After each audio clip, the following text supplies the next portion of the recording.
All right, I'm Vaughn, and I was asked to give this talk about reactive domain-driven design, so thank you for attending. There's an English expression, I actually don't know if it's English in general or US English, but when someone says that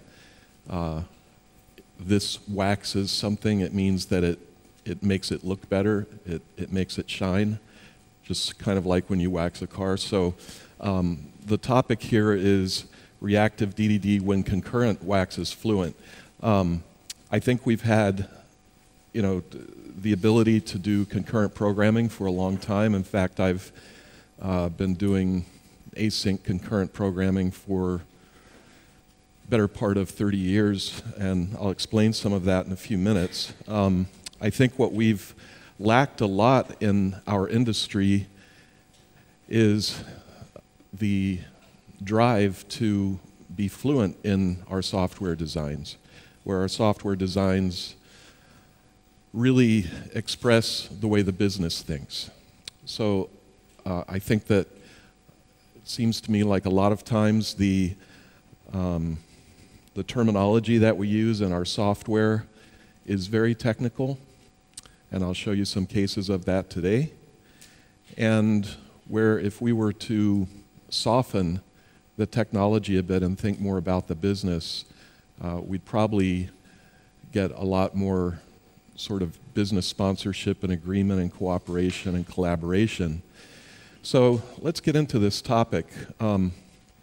First of all, besides my work around domain-driven design and my books on DDD and my books on reactive and actor model, I am the chief architect of a new platform called Vlingo, and this is maybe, as you could imagine, the initial V for my name and lingo for language. So this is a platform meant to be used with domain-driven design and the contemporary ways that domain-driven design is expressed today, and it is being developed both in Java and for the .NET platform. So it's available on Vlingo.io, and it's all open source. So I want to discuss where I think we are right now, and when I travel around and teach and consult and speak at conferences and so forth, I see this recurring set of problems in our industry. So I don't think that I'm going to tell you anything new, but this is sort of the foundation that I'm speaking from today. Probably one of the biggest problems that we face is this big ball of mud. And I think the name is fairly self-explanatory, but this is where you probably have software that has been written with a very overloaded set of features or functionality within one deployment. So you might think of this as a single model that tries to express concepts in probably half a dozen to 10, maybe a dozen different actual models, which means that none of the models get proper attention. They tend to be very tightly coupled, highly dependent on one another, and it's just simply problematic. This probably looks familiar in that some objects in the system are quite large and out of control. They know too much, too many lines of code, too many responsibilities. Others are subservient to that and also are tightly coupled to it. So if you try to make a change in one portion of this big ball of mud, it tends to ripple into other areas of the big ball of mud. And since these aren't well tested, because it's very difficult to test them, the sort of ricochet that occurs from or domino effect that occurs from these changes in one part affect other parts, and sometimes they're unseen until they're well into production and clients are using them to their failure. So this is a major problem, and pretty much everybody who wants me to engage with them these days is looking for a way out of this. They're to the point where they can only make 1 or 2 releases per year instead of even once a month or once every other month, let alone every day or several times a day. So you can imagine what this means for companies who used to and have made their fortunes with technology and software, and yet now they're facing peril in their fortune companies because software has become a great liability due to problems like this. Also, we're quite inefficient in our use of modern hardware. Modern hardware architecture does not require blocking code like it used to, or essentially not support well non-blocking code.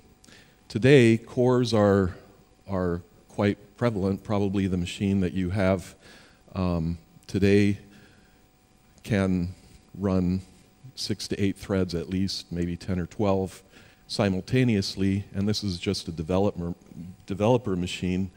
Often servers that we deploy on can run simultaneously, even up to hundreds of threads simultaneously. So the blocking that we are used to, because this is what we've been taught since we were in school or in our first jobs, that blocking is our friend. Don't fear the blocking code. Instead, go with it, and nothing will go wrong. But this is very inefficient, and it's quite costly when basically an expensive server is sitting around a large percentage of time waiting for I/O to complete, or some other dependency that causes it to block. And blocking is experienced in several different areas. It's usually experienced at the HTTP request response level, at the database, and then even just in our implementation code of our application, whether it's a domain model or application services, service layer, whatever it happens to be, these tend to be blocking. And I would say that although, for example, C# and .NET are now support the concept of an async kind of operation, how heavily are those being used, and do you have really effective control over how the threads are being used? Another problem, and what often leads to big ball of mud, is this anemic domain model. And when I say that, I mean something like this. Okay, this is Java code, but I think this class, or a portion of this class, is well understandable if you don't use Java on a regular basis. It's annotated, or as you would use in .NET, attributes, right? And so this is a class that is an entity, and the fields or attributes on it are basically considered either a primary key ID or they're considered a column.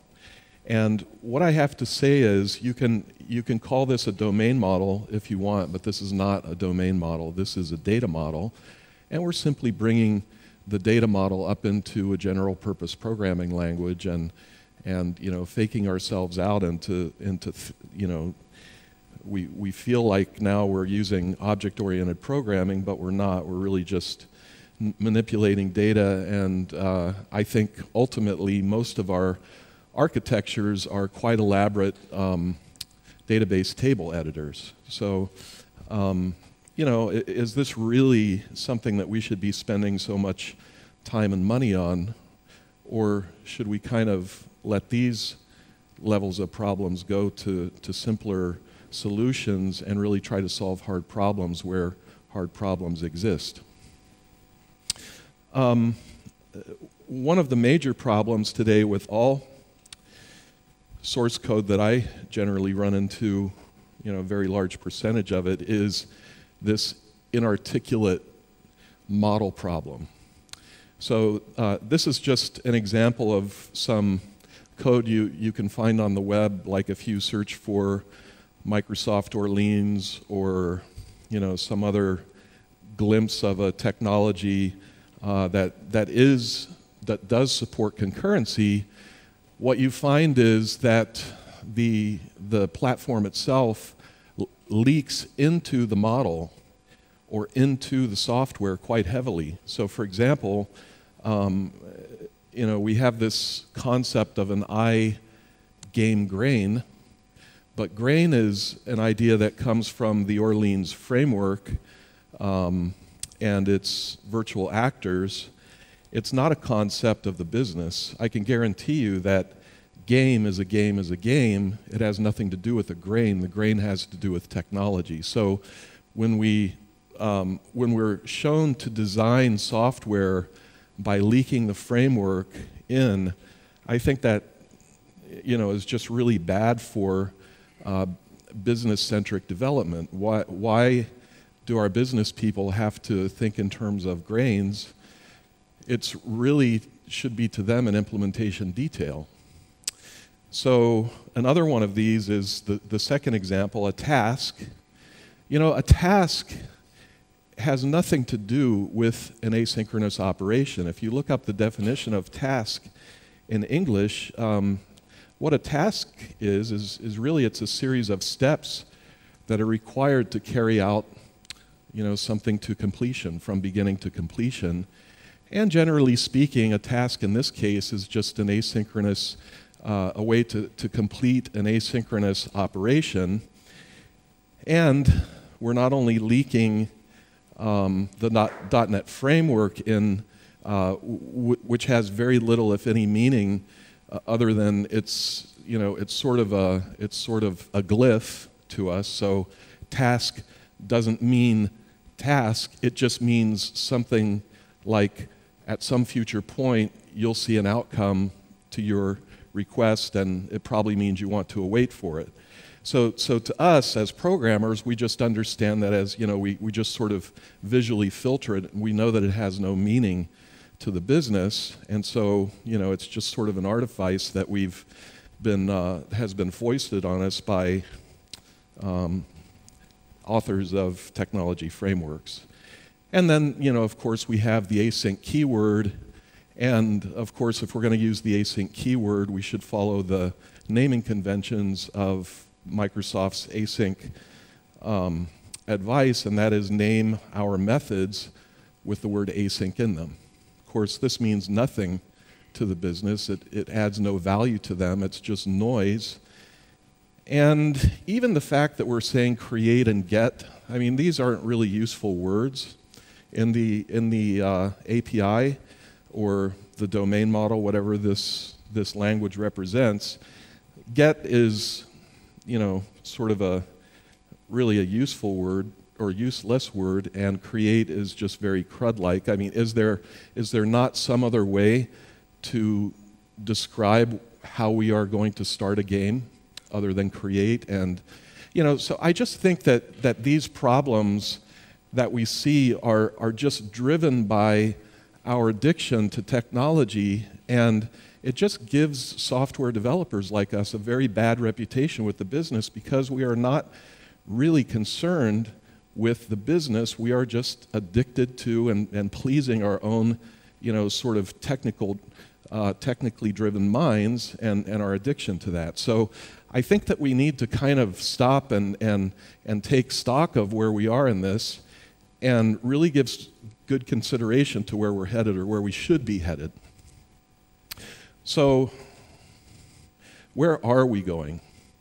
Well, a lot of people want to use domain-driven design today. Since my Red Book was released, DDD has gotten a lot more popular. And there are several making efforts to get people to embrace domain-driven design for the good that it does, but it's also kind of turned into a buzzword as well. And everybody wants to use bounded context and talk about the aggregate pattern and so forth, but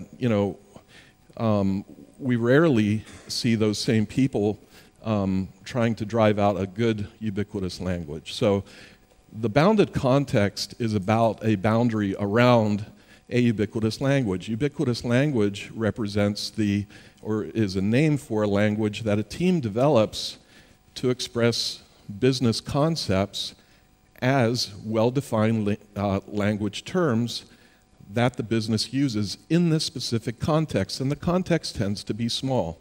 And so these bounded contexts lend themselves quite well to implementing microservices if you consider perhaps a more liberal view of what a microservice is than this tiny single entity type.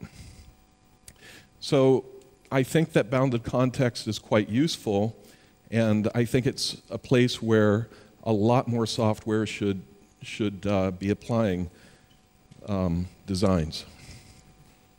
I also think that reactive is quite important. Again, modern hardware architectures are really based on supporting software so that it can operate simultaneously with other operations, even in the same application. So it's not just multi-processing, as in multiple processes running, but it's multi-threaded in that a single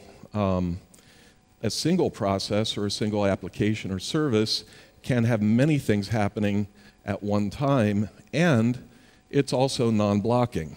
So when you consider that there could be millions of these asynchronous operations running, we don't want any one of those operations to block because someone's waiting for a web request to complete or the database or some sort of heavy calculation. Instead, we should be able to utilize threads while we're waiting on those operations to occur and not block on anything or greatly reduce the amount of blocking that we do. So this represents the actor model where the sender and receiver are actors, and the sender is sending messages or a message to the receiver, and the message is sent asynchronously. The sender never blocks. It doesn't block on waiting for the receiver to either receive the message or process it. Instead, the sender continues on its way after the message is enqueued for the receiver to process at a later time, and the receiver will eventually process this, and I mean eventually not in terms of minutes, but in terms of nanoseconds or microseconds. So overall, the actor model is designed to help you process information much more rapidly spread out, right? So your time factor is spread out basically horizontally, so you're doing more at once instead of doing a few things faster than you could in parallel. Event-driven. I think that event-driven is quite important, and you've probably heard a lot about event sourcing. And of course, event sourcing is an important pattern when you need it, but you don't have to be event sourced to be event-driven. And so there are ways to sort of gradually introduce event-driven architectures into your platform, and event-driven is naturally an asynchronous and reactive model or architecture. Okay, so I'm going to date myself here at least a little bit. Back in the year 1986, I was contacted by Microsoft, and I had I don't even remember exactly, maybe 4 years of programming experience at the time. But I knew a lot about the Unix kernel and the Unix, what we called back then IPC inter-process communications. And Microsoft and IBM were coming out with this new operating system called OS/2. And so I was asked to help write a book about this, and the book was named The Advanced C Programmer's Guide to OS/2. And I got to use a very early alpha build of OS/2, which at the time was codenamed 286 DOS. And what I did with the API as an example for our book was I implemented basically a Windows or presentation manager knockoff that worked in character mode, but it was completely asynchronous, multi-processes, and everything sort of like attached to a desktop, and everything worked asynchronously. And I never thought that I would ever be able to scare Bill Gates, but I did, because he was like, no, we shut this down because we want everyone to be using presentation manager, which then actually when Microsoft and IBM broke up, that this was now going to be Windows 3, Windows 3.1 for Microsoft. But in other words, go back 33 years or so, and this is what I was doing back then. So, this whole idea of asynchronous is not new to me, and it's always been very interesting, but there's really nothing to be afraid of with this. It is a little bit different way of thinking, but what you are really doing is mostly just processing messages. And if you've ever done Windows programming at all, or any sort of GUI work where there's an event loop, that's essentially message processing. So a window in Windows is basically an actor. You can think of it as an actor. So it's really not a complex thing to understand. All right, so let's say that we want to go reactive and that we do want to use Fluency. What does that mean for our current platform investment, our language investment? Do we have to switch languages? Do we have to make other compromises, maybe even lacking testability because we want to use a new technology or a new kind of programming model? Well, I think that a tool that supports reactive, and for that matter reactive DDD, should have specific qualities about it that don't make you compromise around these things. So one question is, what is Fluent? And where should Fluency play a major role in the software that you write? So here's one example of a concept called completes. And, this actually is an accurate description of what can happen with a method where you invoke a method that actually performs an asynchronous message send. And the type that you get back is something that will complete at some point in the future, and it has a certain type. So you could think of this as sort of equivalent to task or Java future and other languages that support the idea of future. But this gives you the opportunity to not only complete at some point in the future, but you don't have to, pardon me, you don't have to express your solution in terms of awaiting. Instead, you just naturally say, for example, component dot do something or give me something, and when that does complete at some future time, we just say something like and then, and that pipes the asynchronous outcome of the actor result, asynchronous result, into a function that is available inside the and then. And if we want to do something further asynchronous, we can pipe that to and then to, which is used to dispatch a nested completes to yet another asynchronous operation within an actor. And for example, finally, you want to and then consume, maybe, where you sort of want to complete the pipeline and just sort of fall out of the thread of operation that you're using there. And then on the other side, when you are providing the completion from an asynchronous operation, you simply have this fluent and expressive method that you use, or protocol, that is called with, and you simply say completes with an outcome. So it reads fluently, it sounds, just like what you would expect if you're speaking English. And some people might say, yeah, but you're not using a noun. Well, it is the year 2019, and I'll say that I have two comments about that.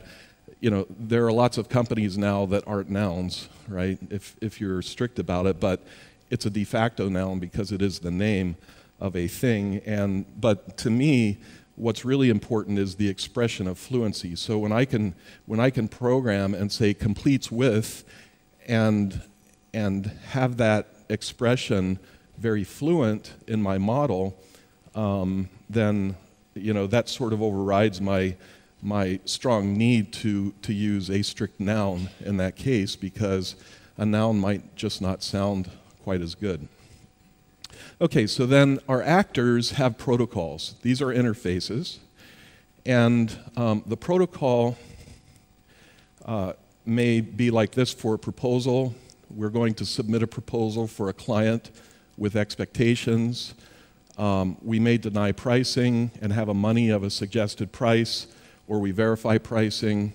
And so this is part of our protocol, and you would expect for this protocol to be fluently implemented and used by a client. So for example, in our client, we would say proposal submit for client expectations, right? It just reads exactly like our team and our business experts would speak about submitting a proposal. Proposal submit for client expectations.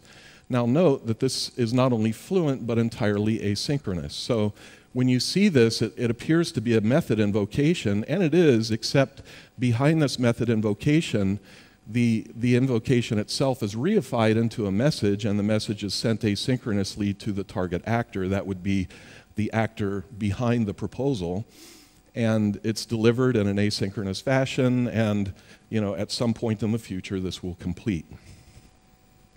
Also, the API is fluent in that if say that we're coming in through a REST endpoint, which is also actor-based and completely asynchronous, and we've now received a REST request to, for example, verify pricing on a proposal, and we tell the stage that we would like the actor identified by the proposal ID, and it's the protocol that we want is a proposal. And then, we're going to dispatch a verify pricing request to that proposal that was found.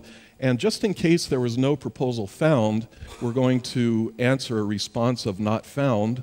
Otherwise, we're going to serialize the proposal that was found and the result of that, and we're going to then take that serialized object and respond with an OK that this actually succeeded. So we're fluent not only in the model, which we can design fluently anyway, but the API is fluent and it's very readable and makes sense. Inside, of course, you would expect a proposal entity to, it implements the protocol proposal, and it is event sourced. In this case, it doesn't have to be. There should be other ways to use event-driven and support entities, but this proposal is an event-sourced entity, and when it receives a submit for, ultimately it's going to apply a new proposal submitted event with some parameters, and that will be saved to an event journal and further drive the event-driven nature of this bounded context. Okay, so the question is this reactive? Yes, it is. It's reactive because, like I said, the message is reified from the method invocation and sent asynchronously to the target actor that is identified behind the proposal object.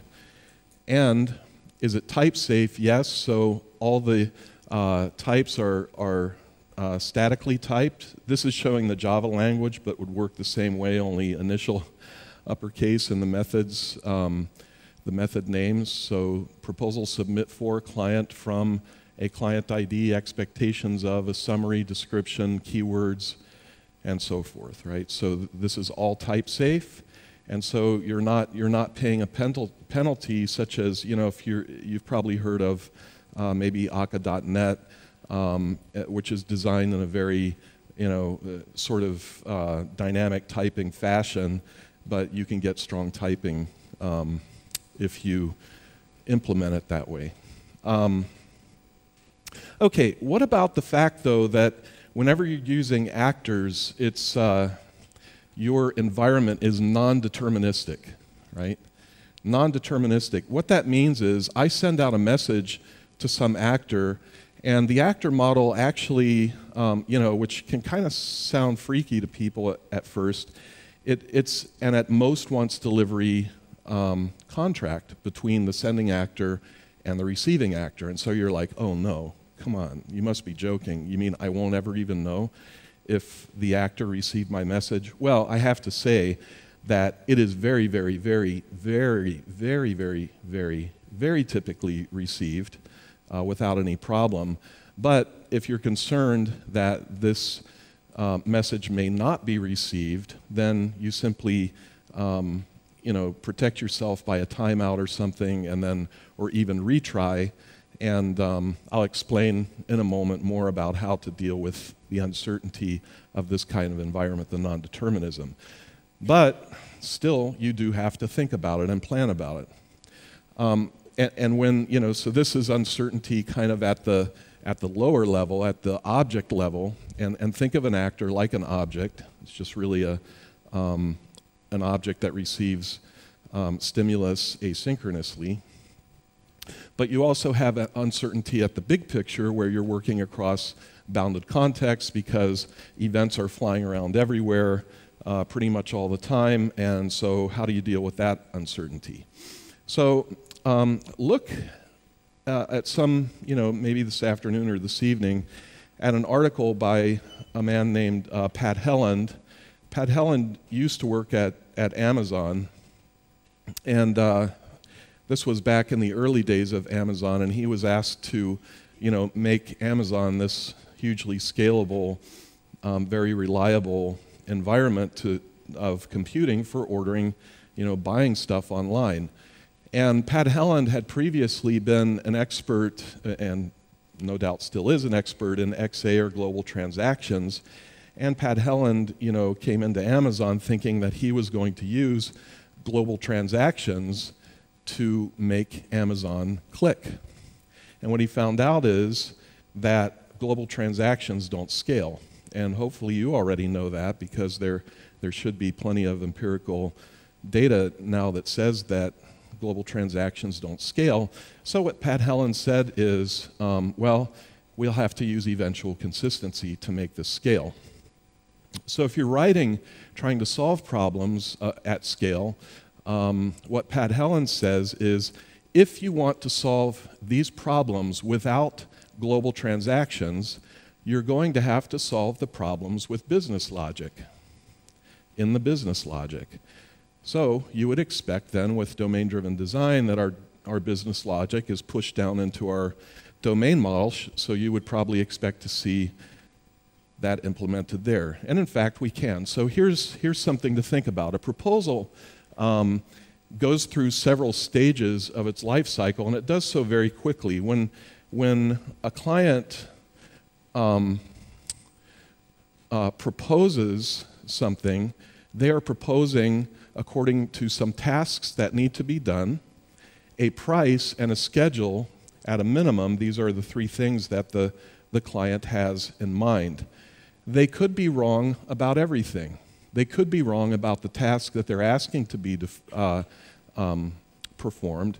They could be wrong about the price that they're willing to ask if the task is completable, and they could be wrong about the schedule if they have the other two things correct, and that maybe no one is available to work on this task at the time that they expect to have it completed. So what we need to do is go outside of our matching context, which we're in right now with the proposal, because we're trying to match two individuals together based on a proposal, and we're going to have to see this completed by other bounded contexts. Okay, so how do we do that when we're undeterministic? You know, we can't determine. Okay, when will the pricing be verified or rejected? When will the calendar schedule be verified or rejected? When will we know if there's even anyone who can perform this task for us? Well, and if we do find out any of these things, when will it happen? Will they happen in the order that we're hoping for or not? So there's just all kinds of indeterministic outcomes in this, and so you might, it just might sort of fry your brain, but think about this. If we just simply model this at the heart of our software and the domain model as a progress, it becomes much simpler. So for example, we're going to model a progress that has several step verifications that occur. So you can either verify pricing or reject pricing. And you can either verify a scheduling or you can reject the scheduling or deny the scheduling. You can either find someone to work on the task or you can't. And so at any given point, we can just simply ask, as things transition through this actor, through the proposal actor, what does the progress say that where we are right now? We actually do not have to care in what order these things are carried out. Instead, we simply decide we're just going to know when they are carried out. And once we've received a point where we can take a further step beyond this step, we'll simply ask the progress. Are we at a point where we're considered far enough along that we can take our next step? If yes, we do. Otherwise, we just go dormant again until something else happens in the future. So this is actually, a very simple way to model the uncertainty that's way easier than trying to implement message deduplicators and message resequencers out at the boundary of your bounded context, right? And unfortunately, that's the advice that a lot of people will give you, but instead just model it right here, because this is where you need to know, and you can easily accept that networks happen. We're working in the network. We work on the cloud these days. Everything is really indeterminate, and so just accept it, embrace it, and deal with it through a simple domain model. Okay, so everybody's going microservices, right? And if everybody's going microservices, that means we want to go microservices. So this is a big deal. I think an important question is, what's the size of your microservice? Is it a biggish microservice, a medium, or a just right, really small microservice? So you'll get a lot of answers to this, but here's the important thing, right? You need to understand that this is what the business wants. So this is what comes first. For us to keep our jobs and have fun with technology, we really need to cooperate with the business. But you also recognize this is your job, right? So if the business wants this, what we want to do is convince them that they really want this, right? So these are the microservice dollars, the nice, neat, well-arranged dollars. So let's look at some definitions then. What is legacy? Legacy is something that makes money. If it wasn't making money, it wouldn't be legacy. It would be unplugged, right? Okay. Legacy monolith. The word monolith has gotten this really bad rap recently because I think people, when they say monolith, what they really mean is big ball of mud, because you can do a lot worse than a monolith. This is a well-modularized monolith. It's a monolith that has nice loose coupling between modules, and there's even something more special about this monolith that I'll point out soon. So I think what we're really talking about usually when we say monolith is the big ball of mud. And yes, there is a lot of legacy, a lot of legacy that's a big ball of mud. But the question is, what is a microservice? What size is a microservice? Have you seen these definitions? A microservice is 100 lines of code, right? No, a microservice is 400 lines of code. Anyone for 1,000 lines of code? Would that be a better microservice? So what happens if you do, WC minus L on on your microservice source code and it's like 430 lines of code? Is that a bad microservice? Depending on the threshold that you set as an acceptable microservice. Well, let me put it this way, right? If you're developing 100-line microservices and that's sort of your target for a good microservice, be ready for something like this, right? We start out and maybe we have 30 to 40 microservices. And actually, microservices at this size, I generally see success when they are limited to that number, right? We aren't creating huge numbers of them. And anybody who gives you advice otherwise, well, check, on that. So you may, don't these microservices look like little big balls of mud? So are they just little balls of mud? Is that unfair? Well, think about this for a moment. After we have 30 to 40 microservices running, we might even start to ask ourselves, what if this microservice over here, microservice number 23, isn't even useful anymore? Could we unplug it? Can we undeploy it and throw it away, or archive it, whatever, and just not use it right now? Or would that maybe cause catastrophic failure among the other 29 to 39 microservices? Oh, I know what we'll do. We just will never unplug a microservice. They only cost $400 a month, so let's just keep building microservices and deploy them, and we don't have to worry about dependencies anywhere because, hey, what's $400 a month, right? And so that's why I drew these as little balls of mud, because really this is going to become a distributed big ball of mud, where we're putting all communication across all of these microservices on one or more topics in Kafka, and they're all sort of interdependent and coupled through the message bus or the message log, and we can really end up with a big mess. And then think about all the infrastructure that's involved, the actual computing power to run these. Now, I just want to say, right, like, how big is a large system? Who here is working on a system that's at least 1 million lines of code? Yeah. More than that? Any with more? Maybe 2 million? I've worked on 2 million lines of code systems, but those weren't even really that complex. I mean, I can only imagine that some of these systems have got to be at least 5 million lines of code or more. So think about that for a minute. Now, what we're going to do is divide that. Let's just take 2 million and say, let's divide those 2 million lines of code up into 100 line of code microservices, and that is about 20,000 microservices, okay? Now just think about trying to administer those, trying to reason about them, and then think about $400 a month for each, right? That's only $400 a month. That's only $8 million a month, or $96 million a year to keep those running.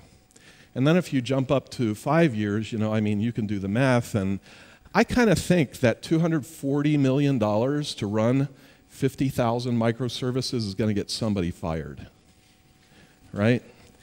So, what about bounded context? What if we just what if we just tried to be reasonable about the size of software that we deploy and really only deploy little tiny bits of software where it's useful to do that, and for everything else that doesn't have to be deployed that way, just keep bigger parts of it together, but let's not make it gigantic like a big ball of mud, because that's problematic too. So maybe it can be sort of like the Three Bears and the just right porridge, right? So we're going to make this just right.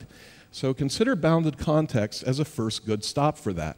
Now, function as a service. I had a conversation recently where someone was talking about, I've got this calculation that cuts across 3 different bounded contexts. It's actually the exact same code. Where should I put that calculation. Should it be in this bounded context? Should it be in that bounded? Or maybe I should put it in a bounded context of its own, right? I said, actually, you know what? Function as a service would be a good place for that because it's just one function as a service and it's one single calculation and you can scale this as much as you want.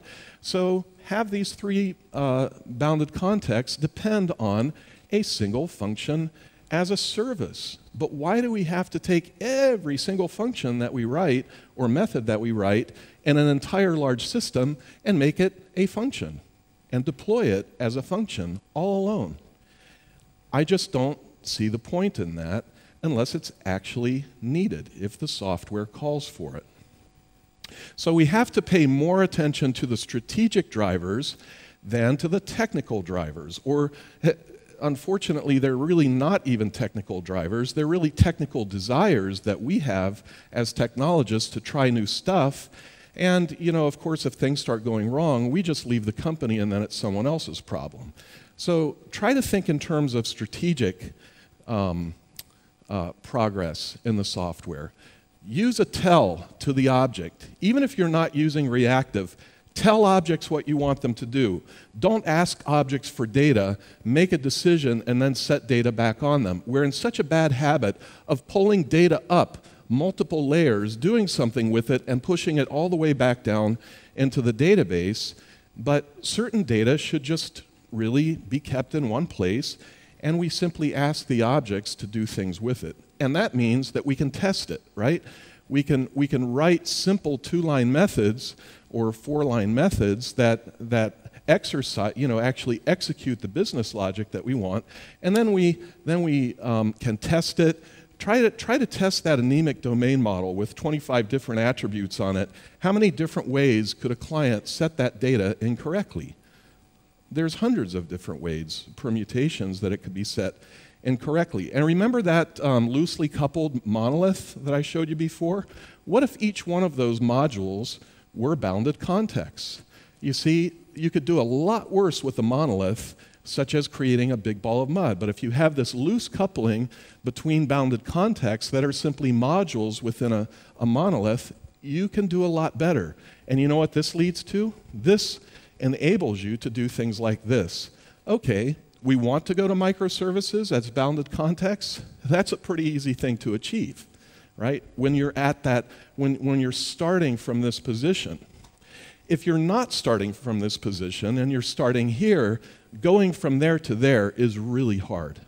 You know, I have companies get in touch with me and they just want out of this. They've become paralyzed to the complexity of the software that they've created over 20 or 30 years, and sometimes even far less than that. They've created a real problem for themselves, and they just want out. And they're like, Vaughn, help us get out of this. You know, how could we say get out of this in maybe a few months? You know, how long did it take you to get there? And you think that it's going to take you a couple months to get out of it? So, you know, what you really have to do, I'm going to skip this, but what you really have to do, that was COBOL, by the way.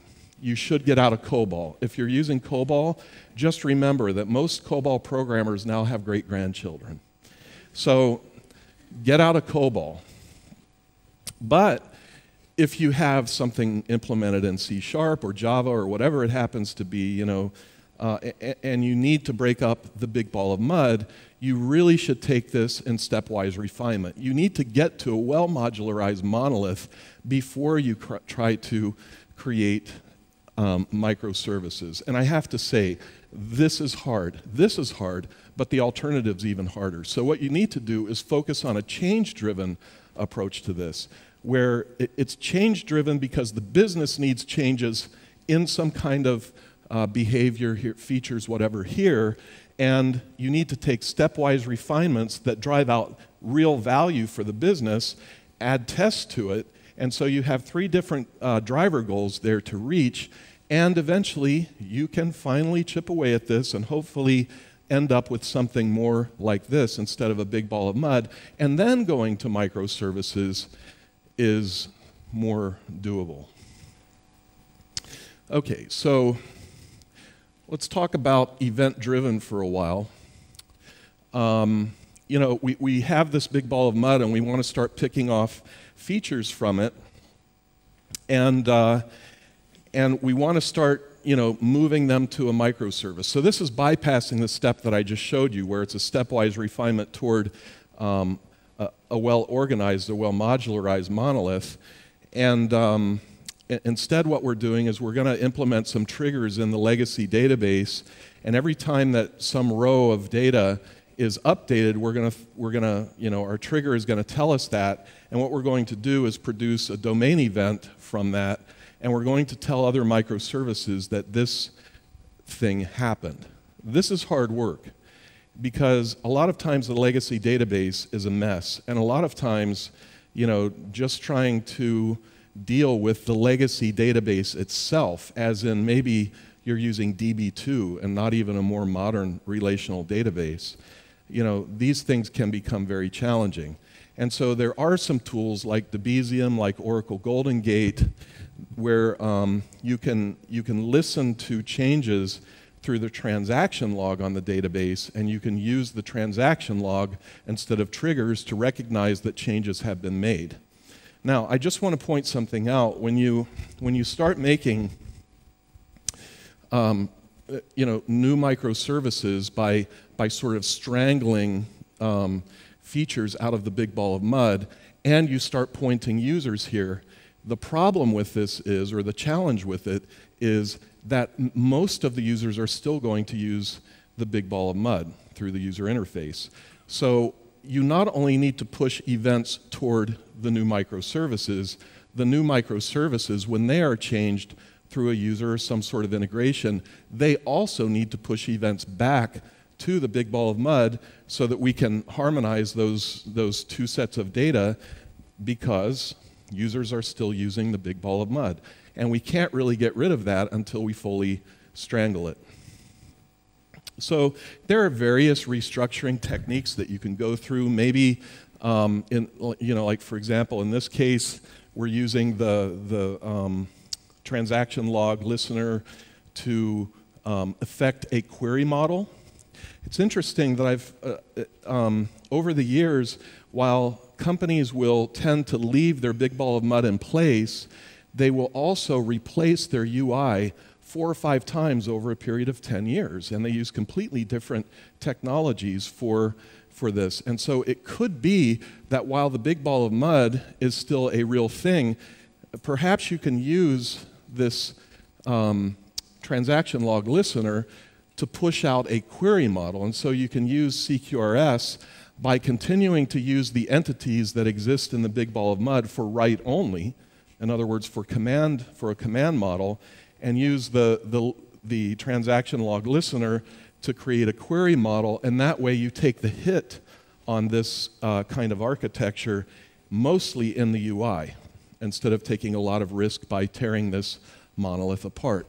And then once you understand that pretty well, maybe you can start to affect better changes, because now you have all that entanglement of not only command operations but query operations on the same model. Now maybe you can, you know, sort of tease those apart and create more modularism that way.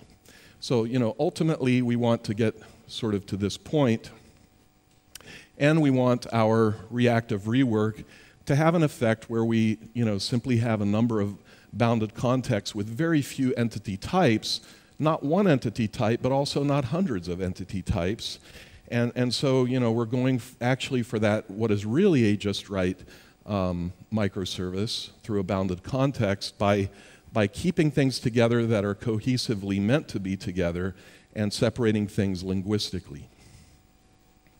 So, you know, these kinds of architectures are possible not only through reactive, but reactive can be a very good place to go in the future. And you know, this represents a design that I have in you know, the Vlingo platform, which I can provide more information on later. But I just kind of wanted to wrap up, leave some time for questions, which I think we have about 5 minutes. And I just wanted to say, I brought some swag with me, which I normally do when I give talks, and people are like, yeah, right, you know, because I would like to have a free book. So if you ask a question, I've got a couple books here, and you can take your pick. And then I've got some T-shirts too, and so anybody want to ask a question and get a book? It doesn't even have to be about software. Like, what are you going to drink tonight, Vaughn? Something like that. So I've got my red book, Implementing Domain-Driven Design and Domain-Driven Design Distilled. Yeah, go for it. So, what you said at the beginning about Anemic model, so it's just no methods, only data. And I mean, from a functional point of view, functional paradigm, the models are yeah. Yeah, so I am talking from an OO perspective, and if you're doing functional programming, it's what I said isn't as applicable, but you still would like for the functions to be fluent, right? And you still want the functions to be sort of cohesive around causing, they're not just setting data, they are actually performing real business operations.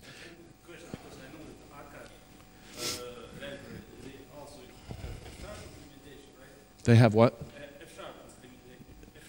Oh, the Akka.net, yeah, yep.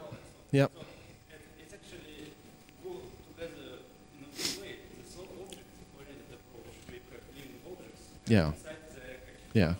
Yeah. So we will be supporting functional programming in Vlingo. Right now, it's purely actors, but actually the actors will work in a functional way. Then my question, because let's say you have like living objects like actors. Mm-hmm. Mm-hmm.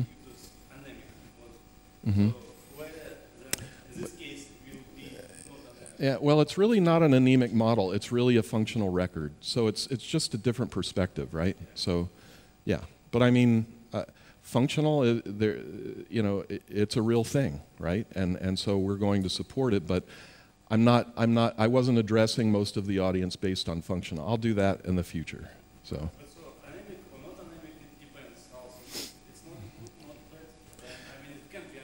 But again, I don't consider a functional model to be anemic. It's not. It's a different thing. It's just the correct way to do functional programming, whereas anemic domain model is talking about the wrong way to create OO programs, right? Okay. Which book would you like? the little one or the big one? Yeah, of course, man. That's like a $70 book now. So. But go to Amazon. I think you can get. Okay, who wants this book? Oh, good question. Yeah, would you say that the whole boilerplate that comes with object oriented kind of works against this idea about fluency? Yeah. I don't think it has to. I mean, I've been doing OO programming since. I'm not even going to say it's been so long, but a long time. Yeah, since like the mid 1980s. And we used OO programming to be fluent. We used OO because we knew that procedural programming was problematic in a lot of different ways, and we saw sort of this bright light of hope with OO, and we used it. But what's really happened is the examples on the internet all around OO, including the stuff that I showed you from .NET Framework and Orleans, they're just really horrible examples, and they're teaching people how to do procedural programming, and they're teaching people how to name things really badly. And it's all about technology instead of about the business. And, no, I don't think that OO and boilerplate, no, I mean, Smalltalk, I was programming in Smalltalk a long time ago using these very techniques, and there was hardly any boilerplate. We did, and I can create Java without a lot of boilerplate. So, no, I don't think the language itself is a problem. But would you like this book? Yeah, okay. All right. Should I just start throwing T-shirts into the audience like they do at football games and stuff? Or, okay. So, yeah, I think we're kind of out of time. Who would like a large Vlingo T-shirt? There you go. And I've got a large IDDD workshop T-shirt. There you go. Yeah, and let me see here. A medium. Here's a medium. Who's a medium? Here's an XL. Not that you have to admit to being XL, but maybe you just like a really loose t-shirt. And another XL for Vlingo. Yeah, not bad. And then I've got another medium. There you go. Okay. And I have a few pins and stickers here after, but thanks for attending. I'd like to meet you if you want to come up and talk.